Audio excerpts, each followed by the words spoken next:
So finally নিয়ে আসলাম আমার বাণিজ্য মেলা ব্লগ। সো হ্যালো এভরিওয়ান, আসসালামু আলাইকুম, welcome to my another new blog video. So আজকে ভিডিওতে থাকছে বাণিজ্য মেলাতে ঘুরলাম, কিনলাম কি কি স্টল এবারে বাণিজ্য মেলাতে এসেছে।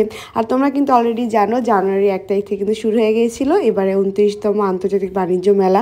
সো আমরা একটু লেট লাস্ট দিকে গিয়েছিলাম, কেন জানি যেতে যেতে একটু লেট হয়ে গিয়েছিল। যাই হোক, কিন্তু ফাইনালি যাওয়া তো হয়েছে। সো এই তো আজকে আমরা চলে আসলাম সবাই মিলে বাণিজ্য মেলাতে। এবারে বাণিজ্য মেলা কিন্তু বরাবরের মতো পূর্বাচলেই কিন্তু অনুষ্ঠিত হয়েছে। তো বরাবরের মতো কিন্তু স্যাভের স্টলটা কিন্তু আমাদের চোখের সামনেই ছিল। সো এখানে আমার মেয়ে আবার আইসক্রিমের সাথে ছবি উঠেছে, এটার ভিতরে অবভিয়াসলি মানুষ ছিল। যাই হোক, সে অনেক এক্সাইটেড হয়ে গিয়েছিল এই কার্টুনটা দেখে।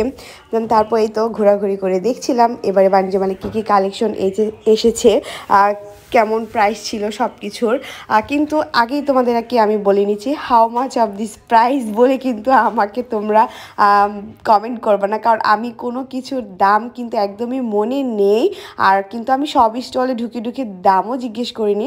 সো আমি জাস্ট একটু করে সব প্যাভিলিয়ন থেকে একটু ভিডিও করে নিয়েছিলাম। যাই হোক, তোমরা কিন্তু চাইলে বাণিজ্য মেলাতে ভিজিট করতে পারো, এসে দেখতে পারো। তারপরেই তো এখানে ঘোরাঘুরি করছি, আর এখানে অনেক স্টল ছিল। আর আমার কাছে মনে হয় কি, আন্তর্জাতিক বাণিজ্য মেলা বলতে আসলে কিন্তু বোঝায় যে বাইরের সব দেশের কান্ট্রির স্টল কিন্তু বেশি থাকবে, আর আমাদের দেশীয় স্টল একটু কম থাকলে বেশি বেটার হয়। কিন্তু এখানে উল্টোটা, এখানে আমাদের দেশের স্টল দিয়ে বেশি ভরা, বিদেশি স্টল একদমই কম। সো এখানে কিন্তু বরাবরের মতো নাবিস্কোতে ঢুকে গেলাম বিস্কিট নেওয়ার জন্য, কারণ আমাদের অনেক পছন্দ নাবিস্কোর বিস্কিটগুলা। এবারে আমার খুব ভালো লেগেছে, নাবিস্কোর স্টলটা একদম চোখের সামনে ছিল, না হলে কিন্তু একদম ভিতরে থাকে। এটা খুঁজতে খুঁজতে আমাদের প্রায় 12টা বেজে যেত। এবার ইজিভাবে আমরা নাবিস্কো থেকে আগে বিস্কিটটা কালেক্ট করে নিয়েছিলাম।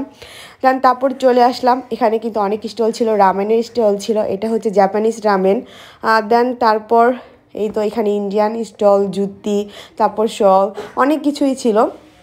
সো এখানে কিন্তু একটা চায়না স্টল ছিল, যেখানে নাকি খুব সুন্দর সুন্দর জিনিস সেল করছিল। বাণিজ্য মেলাতে যেটা দেখলাম, আচারের স্টল, ব্লেজার স্টল, আর হচ্ছে তোমার 130 টাকা, 120 টাকা, আবার 100 টাকা, এই স্টলগুলো কিন্তু বেশি। এখানে একটা স্টলে ঢুকলাম, অনেক সুন্দর সুন্দর সিরামিকের কালেকশন ছিল, যেগুলোর প্রাইস ছিল 120 টাকা করে।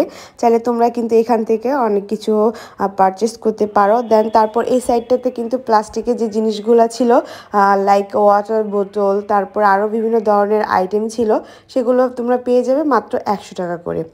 আচ্ছা, তারপর এদিকে ছিল 3 পিসের দোকান, যেটা নাকি একটা 3টা 3 পিস কিনলে একটা ফ্রি, বা বিভিন্ন ধরনের কম্বো অফার বা অনেক ডিসকাউন্ট চলছিল। কিন্তু যেহেতু লাস্টের দিকে আরও বেশি ডিসকাউন্ট থাকে। এই তো হচ্ছে বাণিজ্য মেলা মেন অ্যান্ড অ্যাট্রাকটিভ পেভিলিয়ন, যেটা হচ্ছে তোমার টার্কিশ লাইটের দোকানটা। এখানকার কালেকশনগুলো কিন্তু অনেক সুন্দর, বাট অনেক প্রাইস আমার কাছে মনে হয়, যেহেতু তুর্কি স্টল হয়তো বা এই জন্য প্রাইসই অনেক, কিন্তু লাইটগুলো কিন্তু খুব সুন্দর ছিল। আর এগুলো আমি দাম জিজ্ঞেস করিনি, দাম কিন্তু এগুলা লেখা ছিল এখানে। এই জিনিসগুলো কিন্তু সার্ভিং ডিশগুলো আমার খুব ভালো লেগেছিল। মোটামুটি এবারে কালেকশনগুলো কিন্তু খুব সুন্দরই ছিল। আর একটু প্রাইসটা যেহেতু বরাবরই বাণিজ্য মেলাতে একটু বেশি বিদেশি পণ্যগুলা, সো আপনারা আপনাদের মন মতো করে পারচেস করে নেবেন। এখানে প্রাণের শোরুমে দেখছিলাম কি কি আছে, আর এখানে কিন্তু প্রাণের অনেক অফার চলছিল, অনেক কম্বো চলছিল। আপনারা এখান থেকে কিন্তু ইচ্ছে মতো কম্বোগুলা পারচেস করতে পারেন। দেন তারপরেই তো এখন আমরা চলে গেলাম ভিতরের সাইডে। এই সাইডটা কিন্তু ছিল মেনলি ফার্নিচারের যে সাইড, সেটা সুন্দরভাবে কিন্তু তারা এক সাইড করে রেখেছে, এটা ভালো লেগেছে। আর এখানে বড় বড় মধ্যে কিন্তু সেই ভাইরাল কাটিং, যেটা বলে কাটিং যে মেশিনগুলো ছিল সেগুলা। আর এখানে হচ্ছে ইন্ডিয়ান পাকিস্তানি অনেক সুন্দর সুন্দর প্যাভিলিয়ন ছিল, যেখানে নাকি টেবিল রানার থেকে শুরু করে আপনারা ব্যাগ, তারপর কুশন কাভার পেয়ে যাবেন। কিন্তু এগুলোর প্রাইস আমার কাছে একটু বেশি মনে হয়েছিল। দেন মেলা ঘুরতে ঘুরতে আমার হাজব্যান্ডের একটা বন্ধুর স্টল পেয়ে গেলাম, আর যেটা হচ্ছে তাদের আচার স্টল ছিল। তো ভাইয়া আমাকে আবার আচার দিল ফ্রিতে খাওয়ার জন্য, এটা খুব ভালো লেগেছে, ভাইয়াকে থ্যাংক ইউ। দেন তারপর এখানে পোলার আইসক্রিম নিতে গেলাম দেখার জন্য তাদের কী কী আইসক্রিম ফ্লেভার আছে। বাট পোলার আইসক্রিম থেকে আমার ইগলোতে যাওয়ার একটা ব্লুবেরি যে আইসক্রিম, সেটা খাওয়ার ইচ্ছে ছিল, বাট ইগলোতে সেটা শেষ হয়ে গিয়েছিল।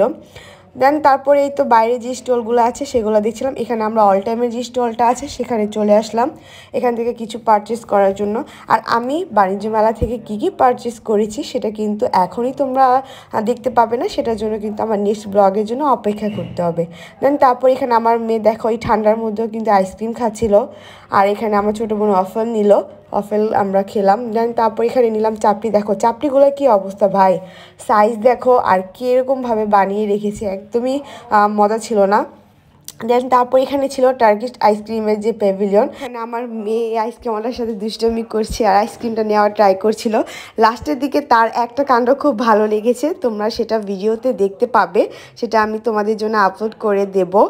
দেন বাণিজ্য মেলাতে কিন্তু আইসক্রিম যেগুলো সেল হয় সেগুলো কিন্তু বাইরে সচরাচর পাওয়া যায় না, সেজন্য আমিও ঠান্ডার মধ্যে আইসক্রিম খেয়ে গলাটা পুরো 12টা বেজে ফেলেছি। যাই হোক, এখানে আমি নিয়েছিলাম স্যাভয়ের এই ক্ষীর আইসক্রিমটা, এটা আমার অলওয়েজ পছন্দ। আর স্যাভয়ের এই বাটার কস্টটা নিয়েছিলাম, অনেক মজা। দেন এই তো ছিল আমাদের আজকের বাণিজ্য মেলা ঘোরাঘুরি। আর আমার আজকের এই ভিডিওটি কেমন লেগেছে অবশ্যই জানাবে, আর যদি ভালো লেগে থাকে লাইক কমেন্ট শেয়ার করতে ভুলবে না। আর আমার এই ভিডিওটি শেষ করছি আমি ভাইরাল ঝিলমিলি বেলুন দিয়ে। এই ঝিলমিলি বেলুনগুলো কিন্তু অনেক সুন্দর। সবাই ভালো থাকবে, সুস্থ থাকবে, আমার জন্য দোয়া করবে। আর আমি কি পারচেস করেছি সেটার জন্য নেক্সট ব্লগে দেখা হচ্ছে।